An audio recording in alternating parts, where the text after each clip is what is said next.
Donald Trump just had one of the busiest days of his life. In the morning, he flew from Washington to Israel, where he then immediately addressed their parliament and was called the greatest friend that the state of Israel has ever had in the White House.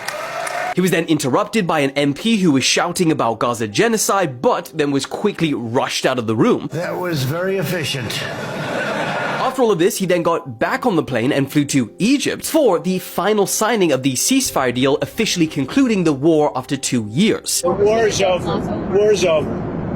The war is over, okay? Do you understand that? He also invited more than 20 world leaders, some of which Trump said only had 20 minutes notice to come, but still dropped everything to arrive. In fact, he originally invited Netanyahu to also attend, but later had to uninvite him after the Turkish president said that he would not land his plane in Egypt if Bibi was there as well. He had yet another insane handshake with French President Macron, so the saga continues. But one of the longest handshakes he had with world leaders was with the Palestinian Authority president. He had a bit of an awkward moment with Keir Starmer. United Kingdom. Where's the United Kingdom? Where's Westford? Come here. Is everything going good? Very good. That's good. Nice of you here. These people all came in like 20-minute notice. And I think it's fantastic. And we have so many others, and just so many others. He called Canada's Prime Minister a president and then said he's lucky that he didn't call him a governor. I'm glad you upgraded me to president. That's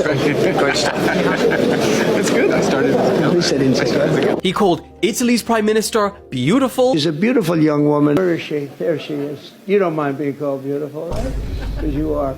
Thank you very much. And then kind of rounded it out by saying that he didn't like some of the world leaders attending, but You'll never find out who they are.